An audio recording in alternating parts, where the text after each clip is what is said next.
Welcome to the show. It's Vincent here again with my co-host Cody. Hi. We're back at the dojo. The dojo. Yes, aptly known as the place where we podcast and apparently train. Slippers. Oh, he's removing his sandals in the dojo. Now, guys, we put the Kraken away, back in the depths. Put that kitty away. Yep. So he won't be bothering us this time, trying to attack and sink this podcast. Nope. I think we're doing a pretty good job of that ourselves. Yep. Slam dunk. Ooh. So Cody, how you been? Fantastic. I'm pumped about this podcast right now. Are you pumped about the podcast? Yeah. I'm pumped about the podcast. I texted Dak Bacharach. I texted him a picture of my ass crack. I remember when Cody said, let's do a clean podcast. Let's not use curse words. You know, let's just make sure that we're just here and being the best examples. No. Well, you fucked that right over. Like 2 seconds into it. Sorry. It's alright. That's our podcast. That's what we do. So, Cody, we were talking last time about two main things. Jared Leto. Oh, yeah.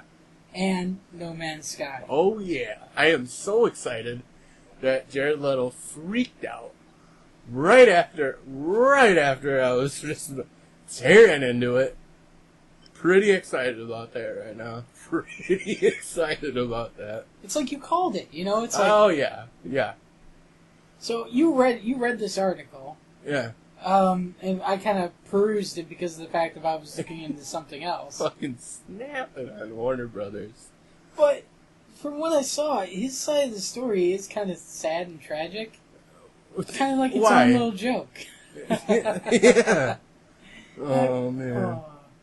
But I mean, it's Jared Leto. I'm sorry, Jared. Dude, you're a good actor. Like, I'm sorry that it went down that way. But and it wasn't just him. Other people said, and we saw the trailer ourselves, there's a lot of scenes where they had the Joker in there. Yeah. Which you kind of think probably was the reason why he assumed, he was going to be in it more. Because, I mean, if you film him in a bunch of scenes... Dude, there's an hour and a half of Joker footage. They could have made a movie about me. Well, maybe they'll make an R-rated or X-rated version. Oh, maybe. Oh, man. Wouldn't you like that? I might go see it. Alright. Hey, I think the Joker's coming in. Where's that Jared Leto? Hey, dude. Hey, bro.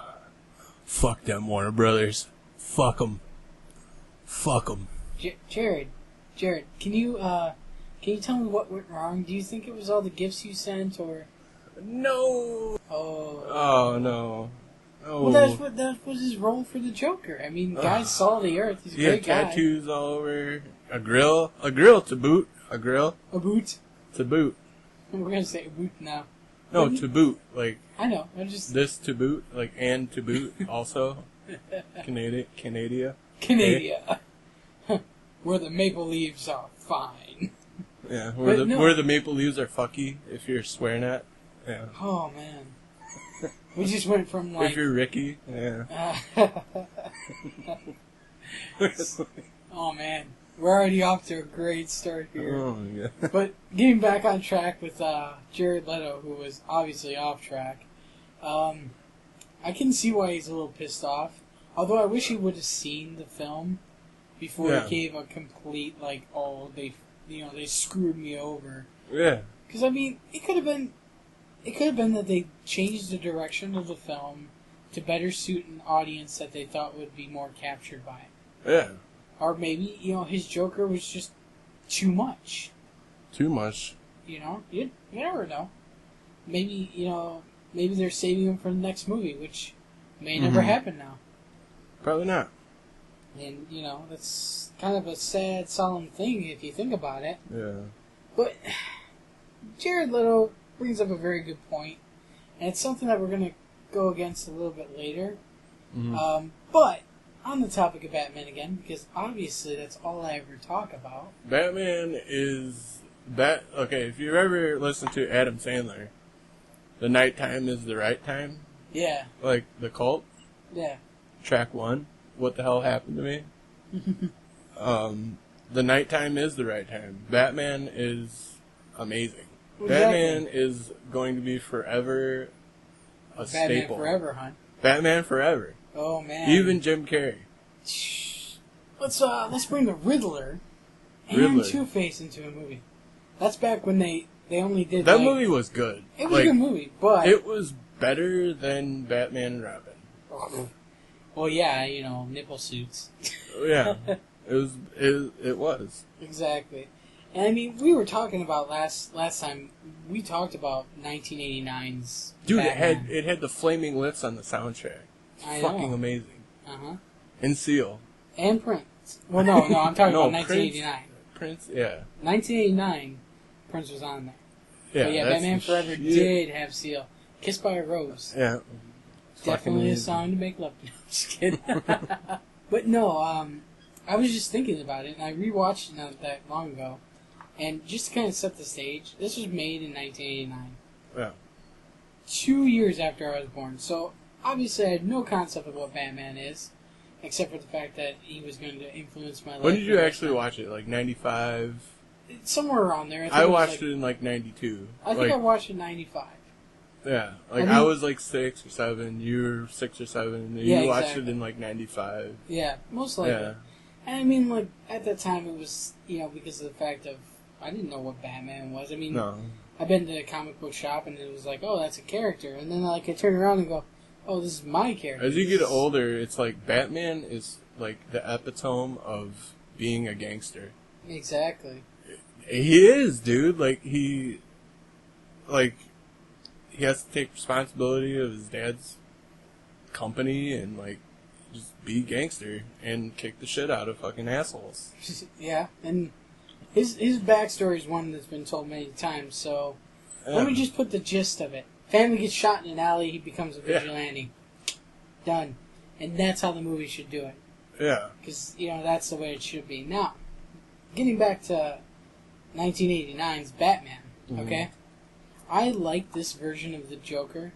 It's the best. Jack Nicholson.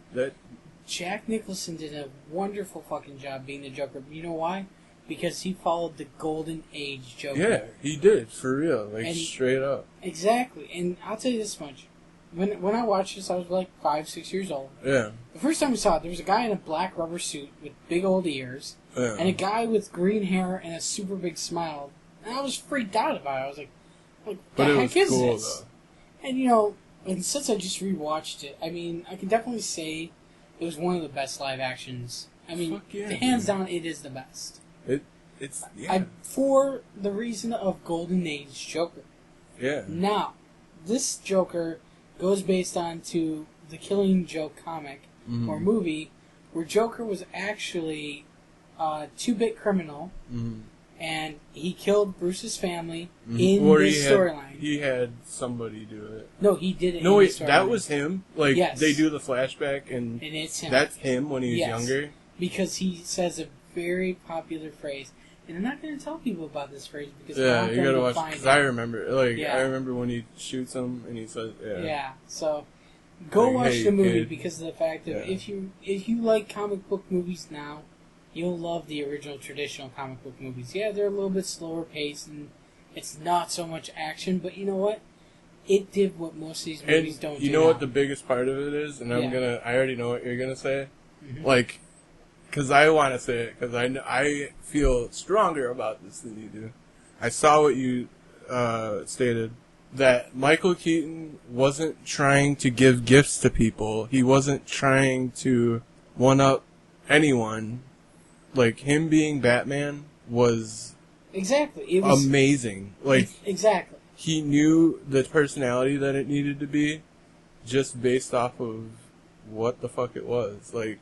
Well, and that's the other thing is that Michael Keaton, he's a pretty average guy. Obviously, he's an average Joe, dude. He got pretty well toned for this role, but you know what? He didn't become this super human because that's how I always saw Batman. Obviously, when we watched the animated series, Batman's all barrel chested like the old comic idea of him, but that was. And he's always been gangster anyway, though. Yeah, I mean, Michael Keaton, he knows how to. Have you ever seen Johnny Dangerously? Yes, I have. And then also, do you remember when, just recently, he did Birdman? What? Oh, Yeah. You did do Birdman. Yep. That's right. And that's a great Dude, I need to movie. watch that. Like, Exactly. I put that on the rester for too let's long. put it this way. I watched forgot about Batman, it. the original 1989, and then I turned around and watched Birdman. Was And it was identical? It was like one of these things where like it went from him being Batman to what would happen if he was after Batman. So it wasn't. He didn't do it the same way. No. It's like Birdman's about this like I don't want to spoil Birdman because I want our listeners to like go and actually watch Batman 1989, then watch Birdman right after. I'm not going to tell you guys why. Yeah, don't even tell me. because of the fact of you'll understand once you see it, and that's the kind of actor Michael Keaton is. Yeah, and it's a shame that he's not in more movies. Because of the fact that I think he really, especially now since he's got that more darker feel to him. Hey, Steve. I like pizza. I don't get the joke. I like pizza. No. I like it a lot. I don't think you can go there. I like pizza. I don't think you can go there. Still one of the greatest movies ever. Like, it was a stupid movie, and he still was amazing. Oh, but it wasn't even that stupid of a movie. For the time, you gotta remember, like, special effects still really good. were like... No, I'm talking... You know what movie I'm talking about, right? I know which one you're talking about. Which one? Oh, we're not going there, man. We're not going to that one. Multiplicity. I know it's Multiplicity, but I don't want to go there. Oh, because... Do you know why I want to go there? Why? Because that movie going down to a whole rabbit hole of all his other weird movies.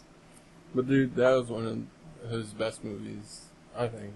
It was kind of like Mr. Mom, but like way better. See, like, I told you we're going down the rabbit hole of Keaton. All right, never mind. Sorry. I think one of our podcasts would be dedicated to Mr. Keaton. Yeah, hell yeah, dude. Michael Keaton, if you hear this, you're the shit. We really liked you as Batman, and you are the shit. You are the epitome of the gangster, the gusto of just being gusto. Like, exactly. You're the shit. And that's the whole thing that I'm getting at. And like I said, getting back to like the actual Batman movie. Beetlejuice. Oh God, you're just like we are not turning this into that. No, I'm sorry. No, it's one of those things where like we could talk for 4 hours about Michael Keaton and his roles. I mean, Jesus Christ. But Michael Keaton, if you're listening, I love your work. And I love you. I love you. That's all. Like Cody uno wants more. To have your baby, but Uno more. But getting back to Batman, because of the fact that I don't want us to get too sidetracked, because we got a lot to talk about tonight. No, I'm sorry. So going back to the movie. Yeah. The Joker is created. He shot Bruce's family in the movie, which isn't really part of the story arc. We find out that Joe Chill was the guy who actually shot Bruce's... Yeah, exactly. That's what I thought.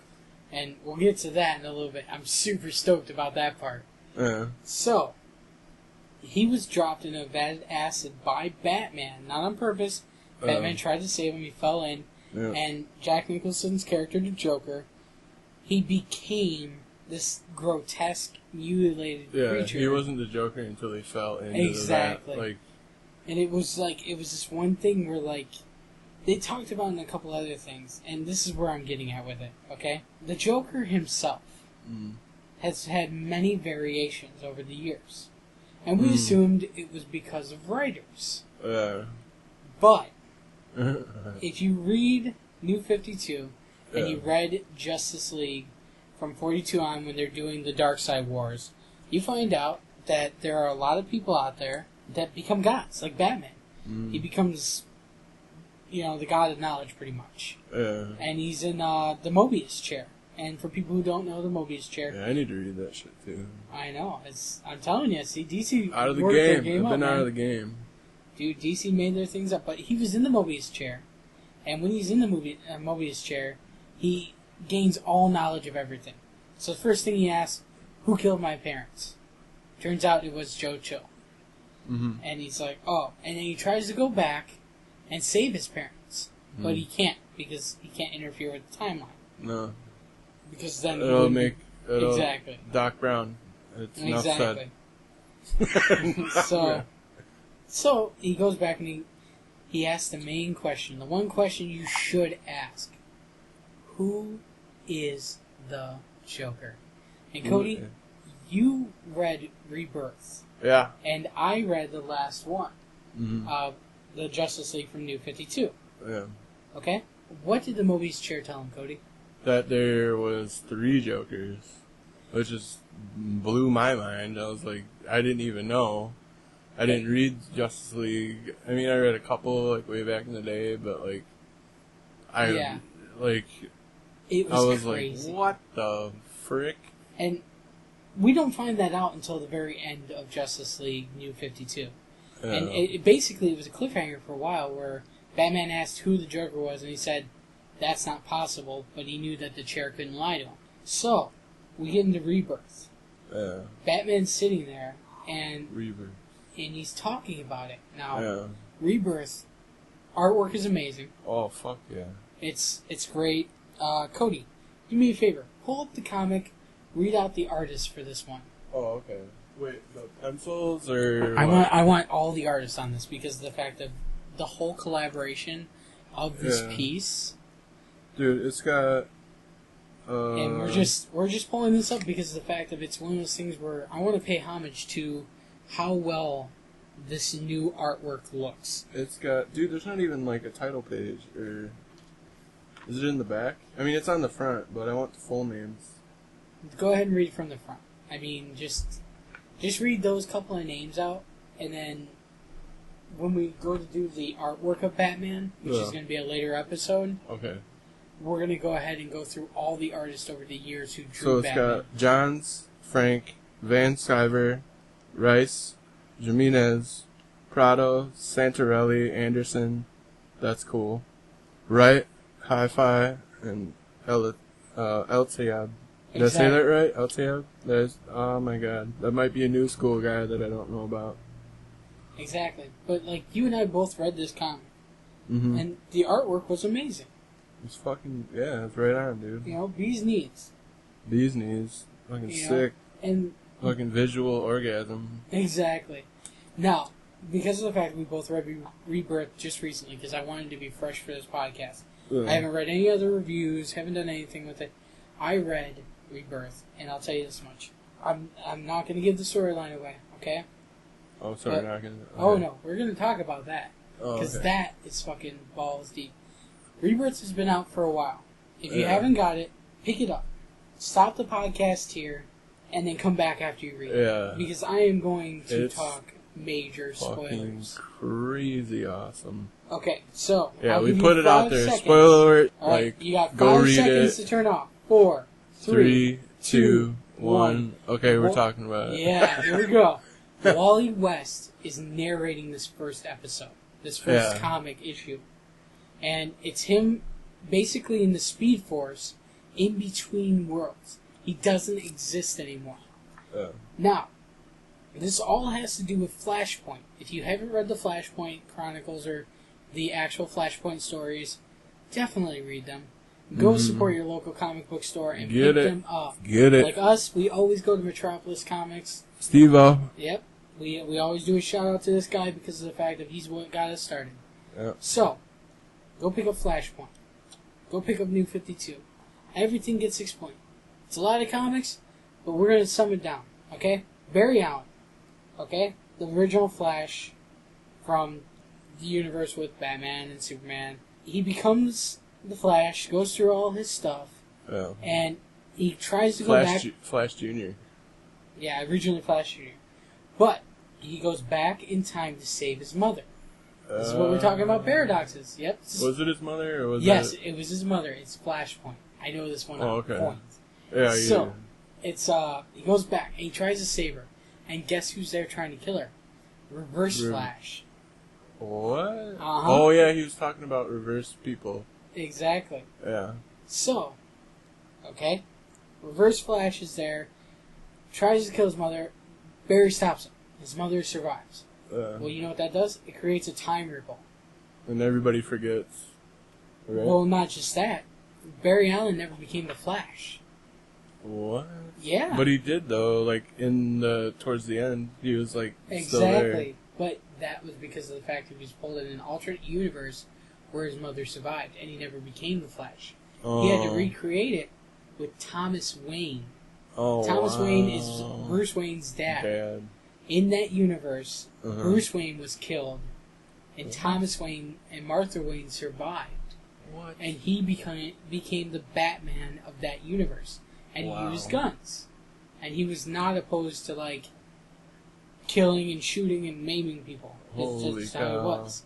But that's because of the fact that he was an older man and violence was brought upon his son. So, Thomas Wayne becomes that Batman, and he's quite the opposite, okay?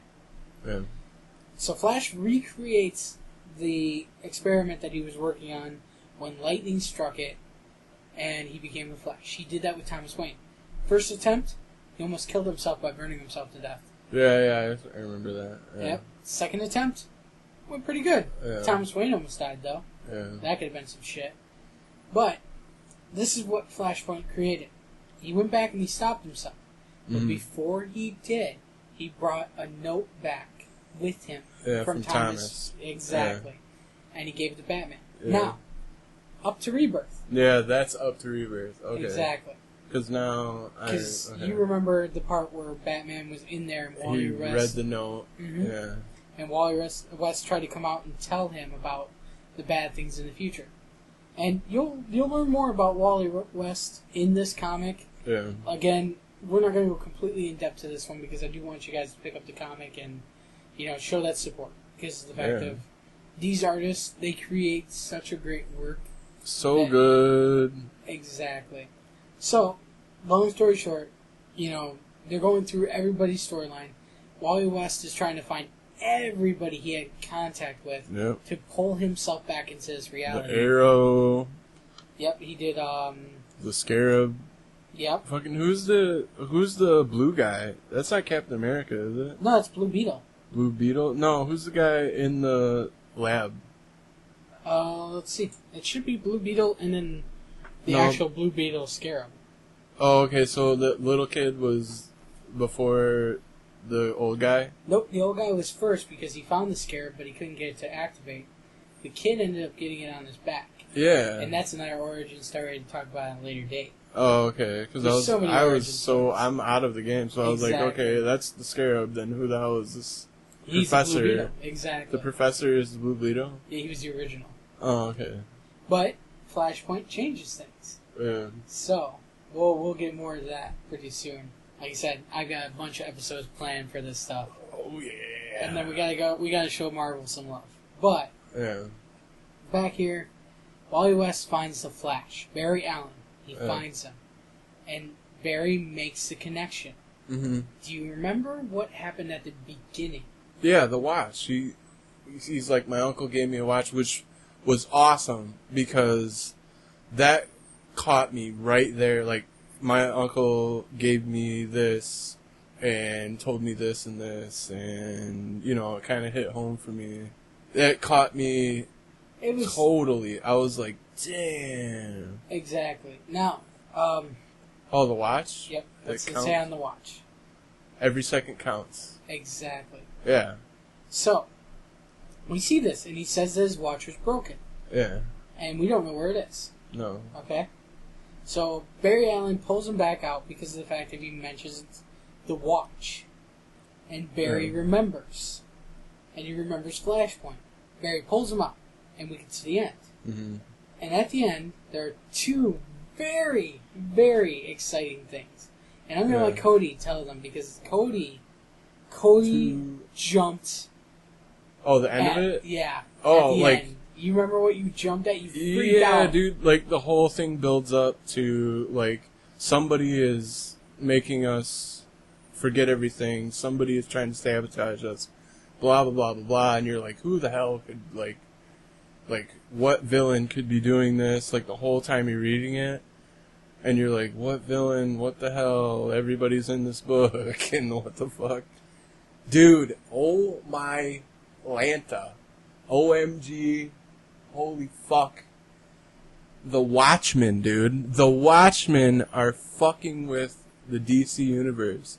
At the end of the book, you see Batman, like, chipping away at the wall and trying to look around and, like, I don't know. It's weird because why is he doing that? Because of the fact that he says that somebody is watching. Yeah, them. somebody's watching us, and then he's like chipping away. Why does he go right to the wall though? I think he scanned it. Like, Yeah. I don't think they went really in depth. They didn't at all. They were just like, oh, it's because he's of the fact chipping they at were the trying wall. to follow. Yeah, they're trying to follow Wally West. Yeah. Now, Batman's got his own Rebirth comic, and I assume that this is going to be And covered they find the pin from the comedian. the comedian, or Batman finds the pin from the comedian, and then you turn the next page, and it's like the big clock with like all the fucking Roman numerals on it. Yeah, exactly. And it's like boom, the Watchmen, and I'm like, holy fuck!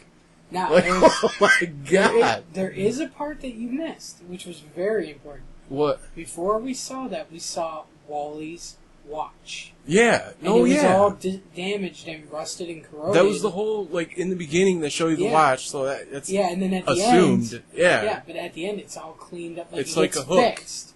Exactly. Like in a song. Like, they bring the watch back and show you the watch, and then they show you, like, the pin from the comedian. Exactly. And then, like, they're like, boom, the Watchmen. And then there's, like, buy the rest of these fucking comics. And you know that, that they have Dr. Manhattan in it because of the fact that Wally's watch gets fixed. Yeah. Out of nowhere. And you see the skyline.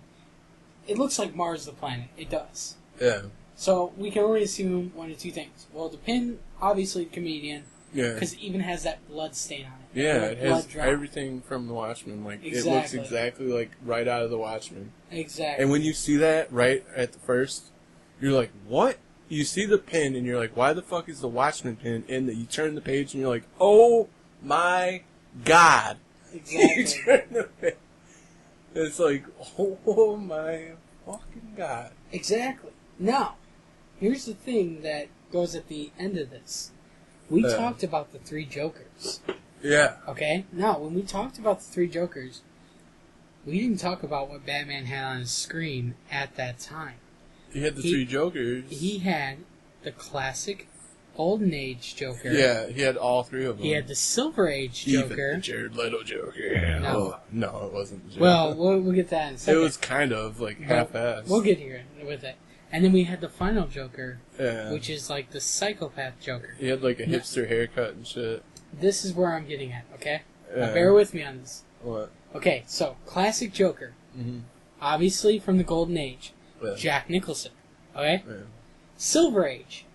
It looks like, that like, I'm just building crazy devices to steal from banks.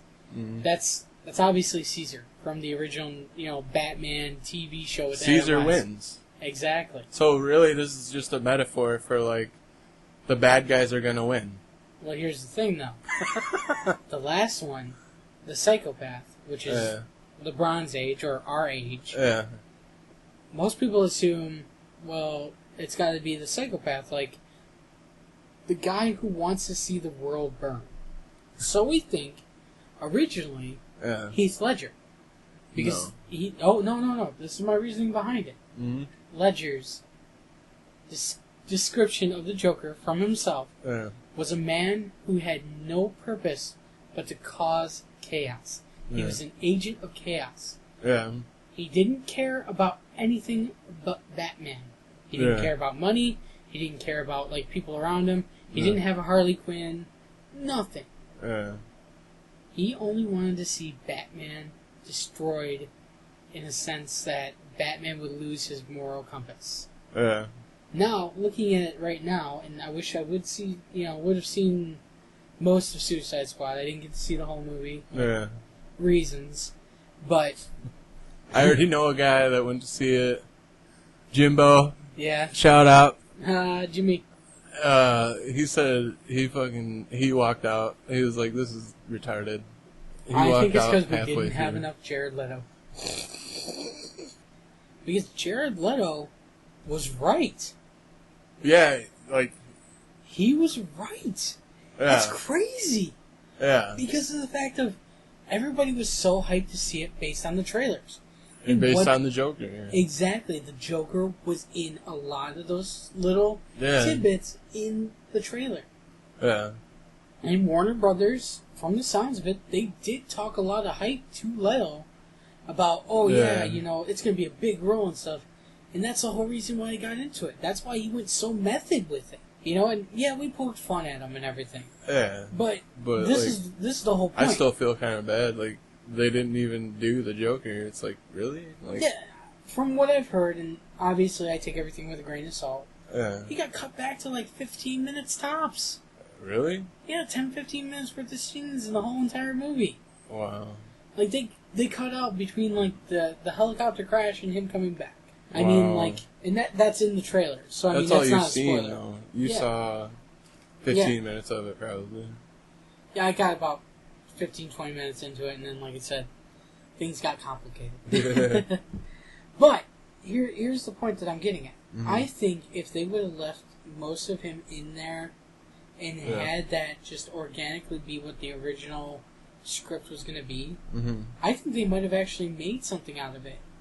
And it's still doing good in the box office, but you know what's going to happen? We're going to get to second week and it's going to drop. No, they already said they lost like 100, or they lost like 176 million out of it. Not yet, not That's what completely they're saying. yet. But here's the thing: it's still in theaters, so they haven't lost that out yet. They did that in the first week, though. They're out like. Yeah, but that's first money. week hype, and this is what I'm getting at. First week hype is first week hype. Yeah. Because you got no real people reviewing it until after they go see it. Yeah. But here's the thing that I always look back around to. That when you think about a Suicide Squad movie, you don't think about the Joker. No. But if you show the Joker to begin with, and you make him like a key point... I mean, look at all the trailers. One of the trailers starts off with his laughter. Yeah. You know? So you assume that either the Joker is, you know... Like, they wanted to use it to hype it up, but then you go to see it, and it's not there. there. Don't do that with it. If you're not going to have the Joker, re-release the trailer without the Joker. Is kind of fucked up, now that I think about it. Exactly. Like, my expectations were hyped because of the fact I'm like, oh, they're doing the Joker aspects. You can do the Joker, and we're going to hype it up with the Joker, and then we're going to fucking not even, like... Exactly, and that's what I said. You know, we made some jokes about Jared Leto and stuff, but everything he said pretty much came true. It was one of those things where, you know, the studio rewrote the script halfway through. I remember hearing them having to push back the release date because they had to do reshooting. Mm. You know, and obviously they test this with, like, test audiences. Yeah. And I'll tell you this much. They really, really need to start, like, picking their test audience a little better. Because of the fact that it's just, you know... A bunch of kids that haven't even seen 1989 Batman, probably. Or a bunch of people who haven't even gone and read Suicide Squad. Because of the fact of, okay, they're like, oh, this, and this. It's like, yeah, that's Suicide Squad. That's how it is. I do have to say this, though. And I was too many people that have seen 1989 Batman, and not enough people that have read the comic book. Exactly. Yeah. And this is the whole point I'm getting at. It's a comic book movie of an adaptation of the Suicide Squad in one of their missions. If the Joker was part of it, the Joker is part of it. He obviously wasn't part of the squad. You can tell that. If anything, he's trying to rescue Harley from the looks of it. Yeah. You know, break her out in some ridiculous scream. You know, just this like weird, like, oh, I'm gonna go save, Harley and stuff. And it's like one of those things where, doesn't work out apparently. Yeah. We could be wrong though. I mean, if we get the extended director's cut, the Rio cut, let's air quotations. Yeah. Maybe we'll see a much different story, and maybe it'll be better, maybe it'll be worse. But I'll tell you this much: for a guy to get so much into character that he basically ruined his reputation, on top of being ridiculed for the design of the Joker, which obviously he has a little say in, but I highly doubt he was like, "Oh yeah, let's do the grill." And let's do the tattoos. No, really, that was an art director's... Right away off the bat, I saw that design or that concept, and I was like, no. Like, I already don't want to see this, because... Exactly. Like, you're making the Joker look like a douchebag. Like, exactly, and you know what? I mean, he's supposed to be a douchebag, like, he's a criminal, but... Now, It's not even classy. Like, it's trashy and, like, exactly. I don't know. It just put a bad taste in my mouth right from, like, just seeing it. Like, really? I don't know. Maybe it's because we're older. No. This is what I'm getting back to.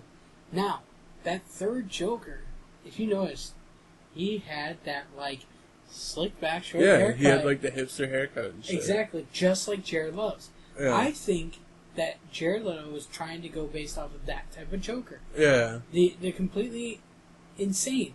Now, I've heard other theories that Jared Hipsters Leto... are cool, though, dude. I have no quarrel with hipsters. Whatever, that's their thing.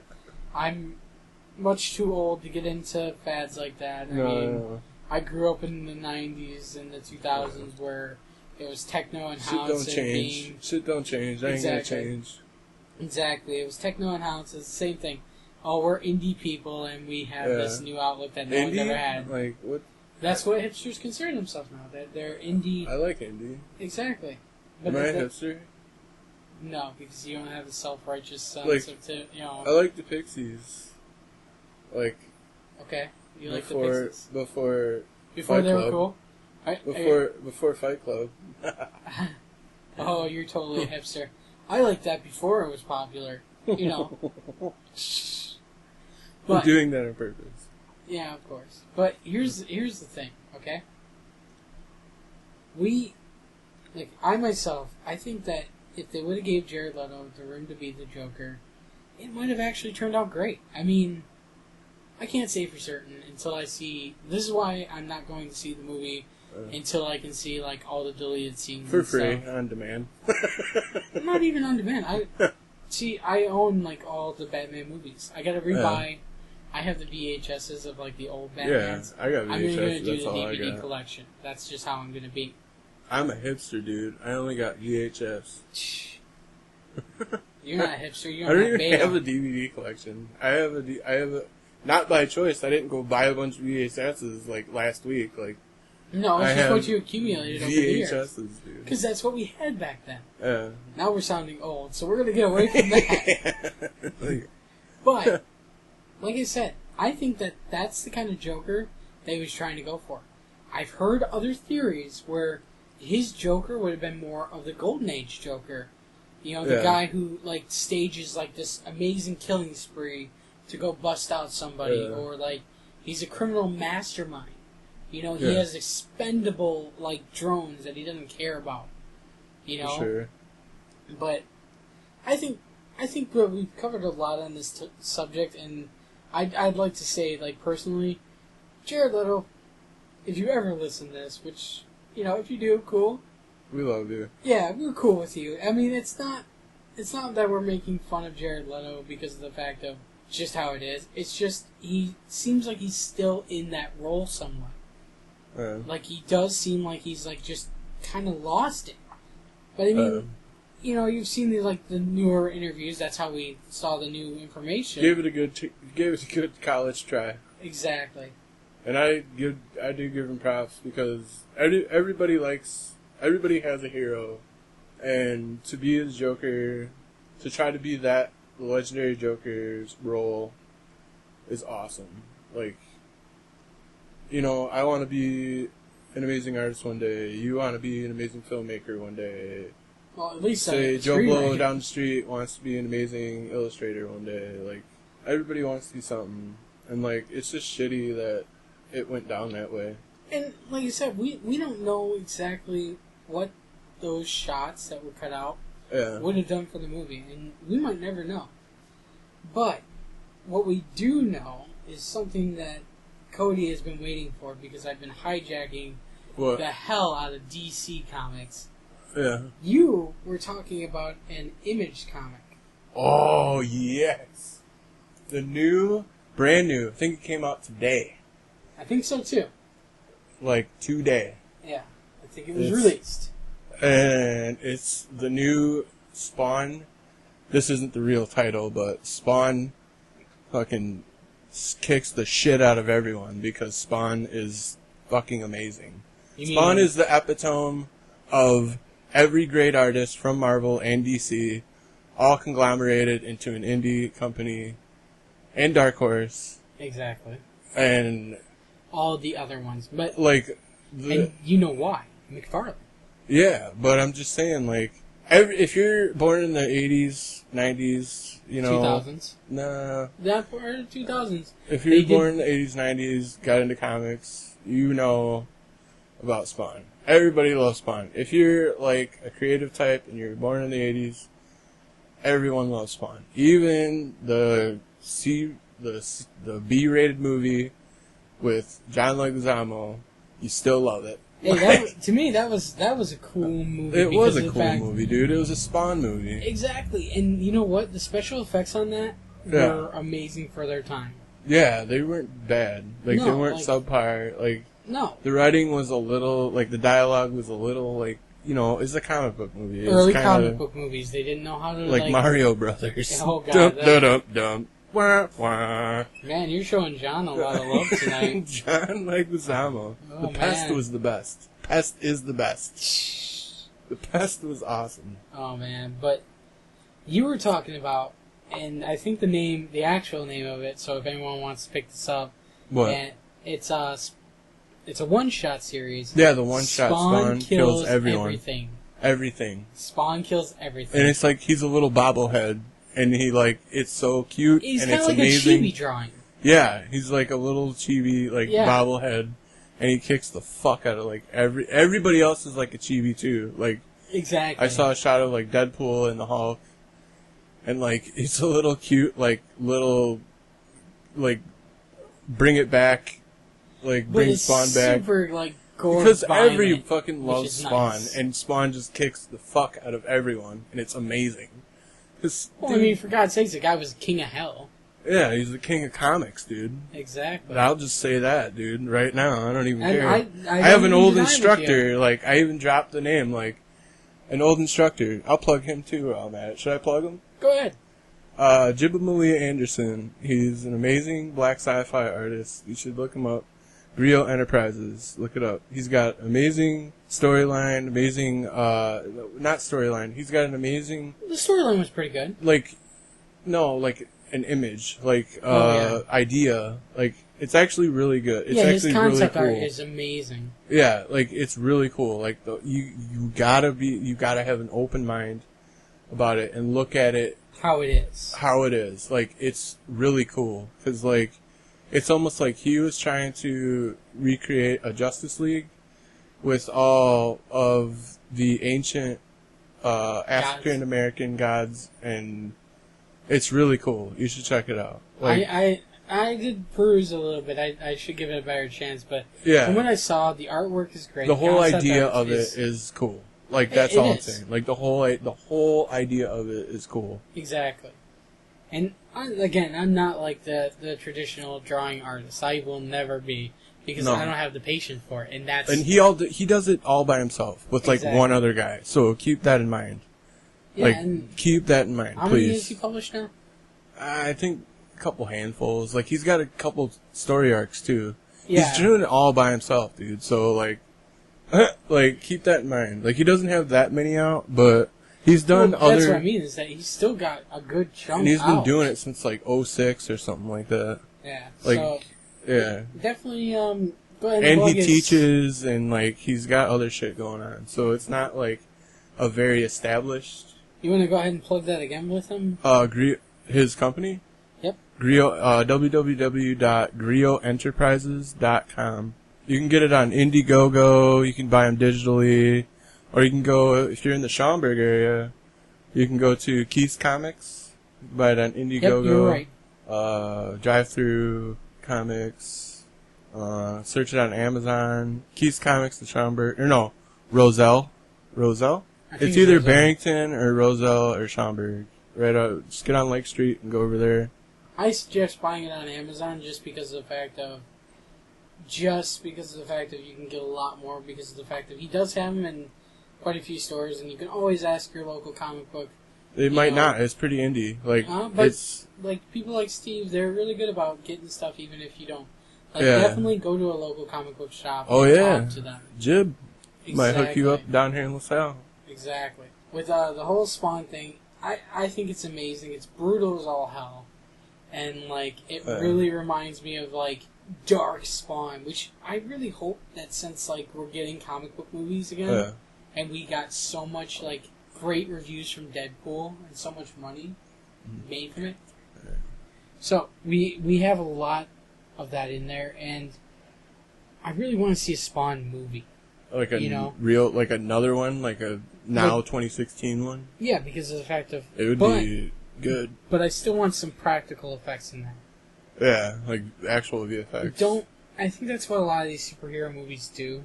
They get really heavy on the, special effects, which obviously you have to with certain things. So, superpowers back in the 90s, it was pretty rough. Exactly, but they still did a great job. And, it was. And I know we're biased because we grew up then, so our minds remember things a lot different. Like Jurassic Park. Like, that still holds up. Exactly.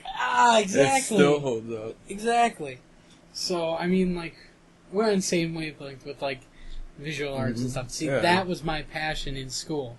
Yeah. Was I wanted to be that guy who was like, oh man, I want to. I mean, if you're any kind of artist, you love film or animation, like. Exactly, but I mean, I loved like just the script of it itself and everything else. Now, what, the Spawn movie? Oh yeah, it was great. Yeah, I mean, like, you had John, which was the comic relief, but that's what he was. Yeah, he's the violator. Yeah, he's a violator. It was cool. It was such a good role that he played in there. Like, I don't care what anybody says. We talked a lot about comic books, and I know that this week we weren't really going to go into art because we're going to do that whole next couple of episodes about the artists in comic books. Mm-hmm. So we're going to skip ahead now to No Man's Sky. Yes. Now, I have to say a couple of things, but Cody, I want your impression of it first and foremost. First impressions. If you ever seen the meme, Dave and Eric Awesome Show? Yeah. Right? Did I get that right? Dave and Eric Awesome Show, great job. Great job?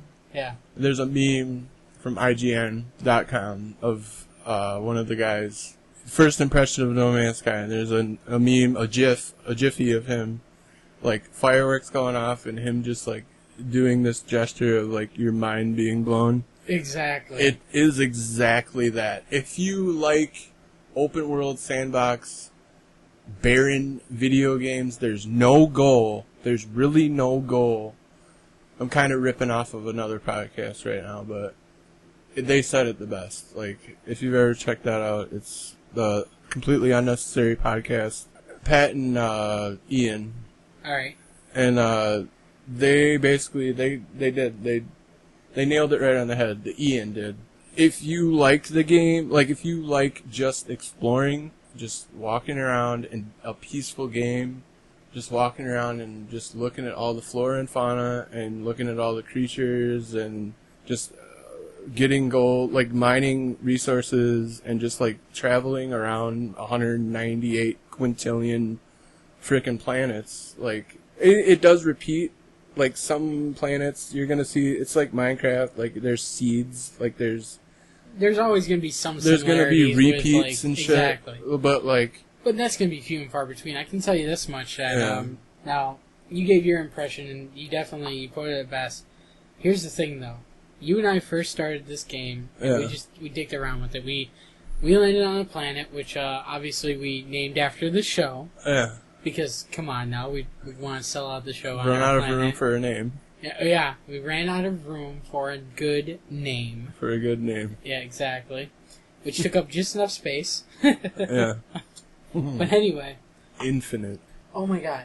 Okay, after you left, I got addicted to it because of the fact that I was just like, of course, man, I want to see this. I want to see and feel it and everything. And you know what I found out? What? There is such a storyline hidden that you can uncover. Now, a lot of people still don't have No Man's Sky. Oh, like the finding the knowledge stones. And, exactly. Yeah. Now, the knowledge stones are good, but if you find a monolith, you learn the history of the ancient Gek. Yeah. Which is the language you're learning. Yeah, not the Garden of Eden. No, they are very, very dark creatures and they're called the first spawn. Yeah. And just from like what I found in that first planet we were on, multipass. Tons tons of like monoliths and like spires and all that stuff.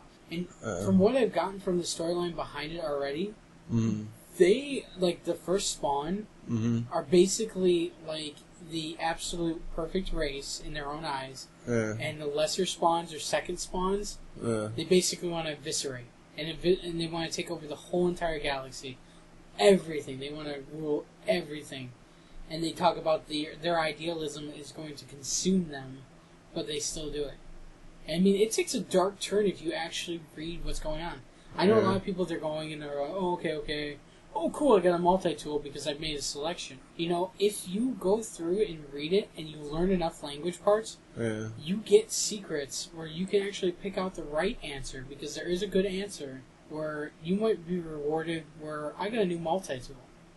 Oh, really? Yep, like when you're talking to them? Yeah, exactly.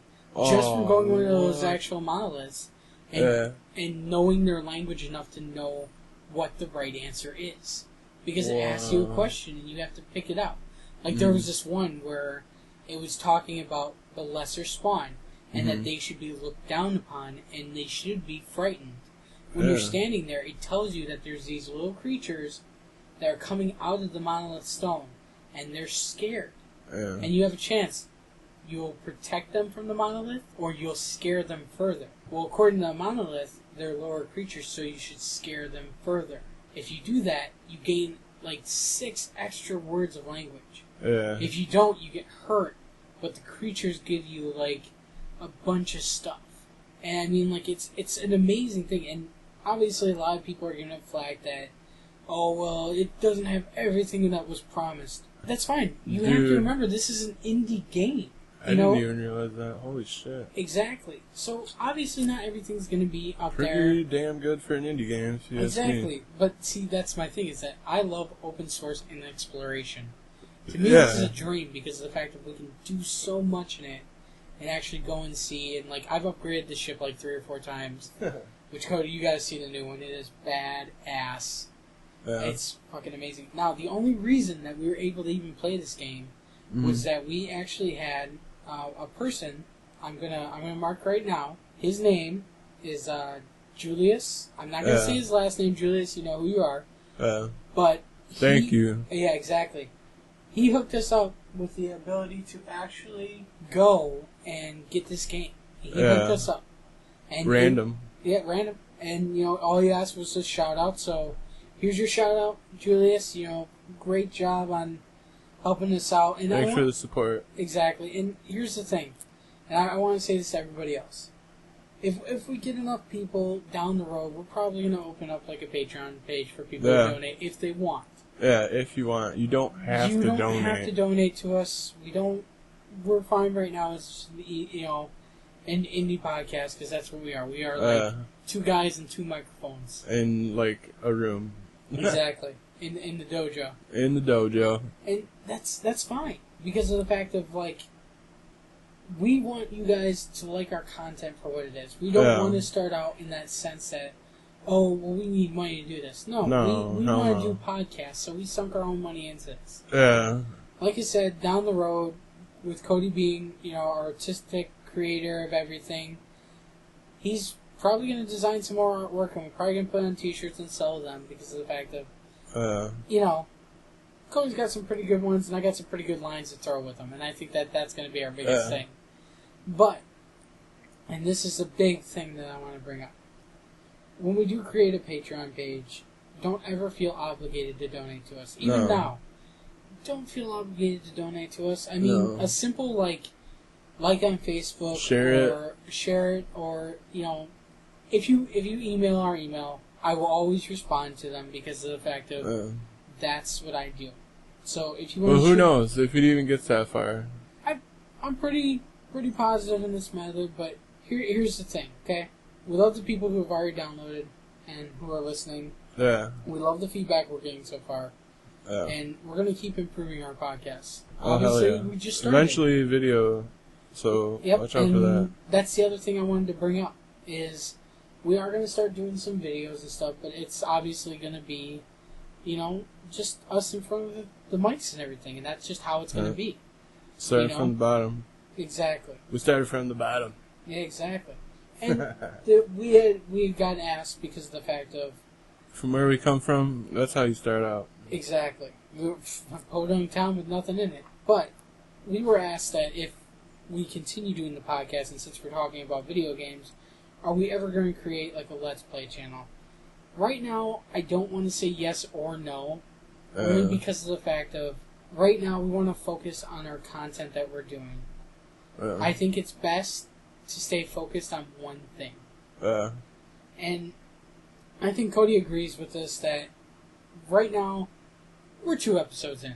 Yeah, we're only 2. I mean, we're tooting our own horn right now, but... And we're not even in a sense of tooting it, because we're humbling the fact of...